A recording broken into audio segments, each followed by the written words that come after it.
Xiaomi udah bikin gue males ngapa-ngapain ya. Terakhir gue udah males memuji, dan kali ini dengan 25 inch 165 Hz yang kita tes ulang, gue udah males nge-review karena Xiaomi tunjukin lagi arti kesempurnaan di monitor super bagus kayak gini gitu.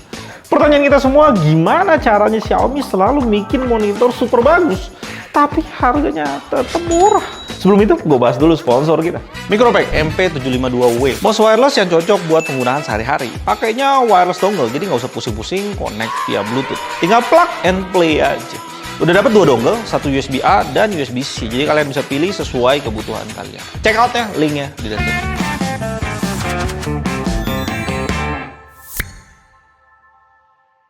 Cara Xiaomi bikin monitor tuh gampang. Xiaomi China ya.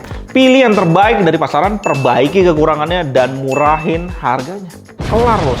Kita sama-sama tahu Gigabyte G24F sekarang ini 24 inch gaming terbaik di pasaran setelah ngalahin 24 G2 SPU. Apalagi setelah harganya dibanting sekarang 2,8 sampai 2,9 juta. Ngebuat kita semua nggak butuh ngelirik brand lain lagi.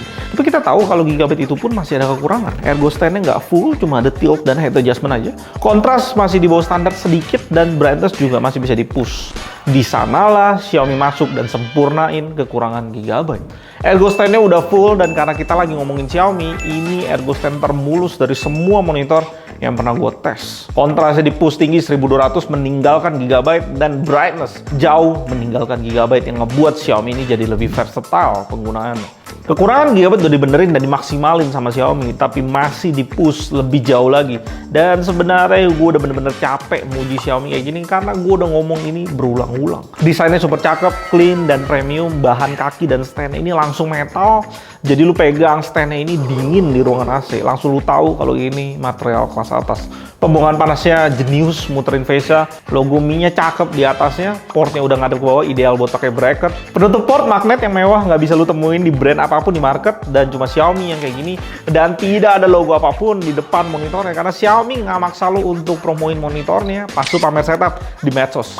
Amazing nggak tuh? Harganya Gigabyte boleh keren, 2,9 juta, tapi Gigabyte cuma 24 inch doang. Xiaomi ini 25 inch dengan panel yang lebih cepat dan warna yang lebih akurat dari Gigabyte, cuma 2,8 juta. Pembantaian sudah dimulai.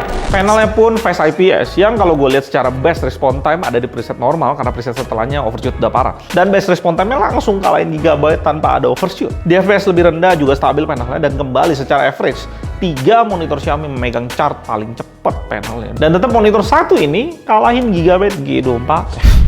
Sakit sih Xiaomi kalau bikin monitor. Untuk kualitas warnanya sendiri juga lu nggak usah takut. Setiap monitor Xiaomi 25 inch udah dikalibrasi langsung dari pabrik. Semuanya ada reportnya. Kayak gini. Ya, gue udah bilang ya. Ini monitor terbaik di harganya. Terbaik. Dan dibuild sempurna dari Xiaomi. Gak mungkin sesuai klaim Xiaomi di 95% P3 menjadikan monitor ini paling luas keluaran warnanya dibanding banyak monitor di kelas yang sama.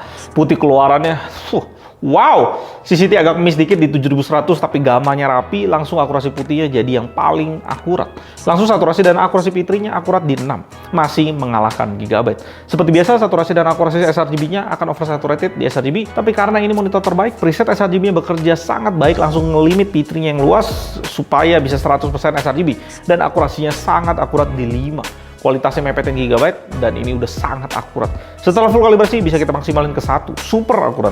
Dan seperti Gigabyte, slider brightness tidak di lock, dan settingan defaultnya udah jalan dengan sangat ideal di 82 nits. Fokusnya buat editing di ruangan gelap. Max brightness di preset sRGB cuma di 106 nits. Gue nggak bisa kalibrasi manual di Xiaomi ini karena slider RGB-nya terlalu jauh perubahannya per 1 tick gitu ya. Hasilnya akan lebih jelek dibanding kalibrasi default pabriknya Xiaomi. Jadi gue kasih settingan optimal dan settingan brightness yang bisa kalian pakai sesuai kebutuhan. Kalibrasi maksimal untuk preset custom ya bisa ngebuat color space P3 sangat akurat di 3. Semua sisi profile kalian bisa download di deskripsi di bawah, dan jangan lupa pakai optimal setting yang tadi gue kasih. Untuk max brightness dan kontras kalian udah lihat hasilnya tadi, dan untuk minimum brightness panelnya udah sangat gelap. Kualitas warnanya ini sih perfect. Dan langsung singkirkan yang tidak penting ya. Di sini ada baut-baut buat VESA. Kelengkapan lainnya ada adapter jadi satu sama kabel power dan HDMI. Monitornya 2,8 juta harga retail di China, dan garansi mau di cover Xiaomi China 3 tahun full. Dan ditulis to give user quality commitment. Amazing. Dengan kualitas desain bodi yang gila kayak gini dan kualitas panel yang paling maksimal yang ada di market, plus 2,8 juta dan garansi 3 tahun full, dompet siapapun pasti bergetar mau muntahin duit buat beli monitor sempurna kayak gini. Dan kita applause juga buat Xiaomi Indonesia yang sibuk mainin tepung dengan tidak mau masukin monitor super ini ke Indonesia, padahal dia punya harta karun yang paling mahal dari bapaknya di China sana. Dan gue mesti jawab pertanyaan besarnya, kenapa Xiaomi China mampu ngelakuin pembantaian terus-menerus di pasar monitor? Gue mikirin semalaman untuk jawaban ini, kayaknya gue udah ketemu. Xiaomi adalah brand smartphone satu-satunya yang mampu masuk ke pasar monitor tanpa mikirin hubungan dia dengan brand lainnya. Gue ulang sekali lagi, Xiaomi adalah brand smartphone satu-satunya yang mampu masuk ke pasar monitor, ini kuncinya, tanpa mikirin hubungan dia dengan brand monitor lainnya. Beda dengan brand Samsung, dia juga gede banget di smartphone, tapi kalau di monitor Samsung nggak boleh bantai brand lainnya. Karena panel monitor banyak yang pakai panelnya Samsung, terutama monitor curve. Bahkan yang punya pabrik aja kayak AOC pakai panelnya Samsung untuk 1000R curve-nya dia. Buat apa Samsung ikut perang sementara dia bisa R&D panel dan ngebuat brand lainnya berperang untuk dia? Dan Samsung tetap untung. Hal ini nggak berlaku sama Xiaomi. Objektif Xiaomi mau nunjukin ke dunia kalau dia brand yang benar-benar value to performance-nya luar biasa. Supaya jadi top of mind buat kita pas mau beli produk apapun. Nggak cuma monitor doang. Di Jarnot, lu ketik Xiaomi dan muncul semua produk yang berafiliasi sama Xiaomi. Beli vakum, Xiaomi. Beli skuter listrik, Xiaomi. Beli timbangan pun Xiaomi. Beli steker listrik Xiaomi, router Xiaomi. Beli gunting kuku aja Xiaomi. Tujuan Xiaomi itu jelas, mau penuhin rumah lu dengan produknya itu Xiaomi semuanya, dengan value, performance, kualitas, dan harga yang murah.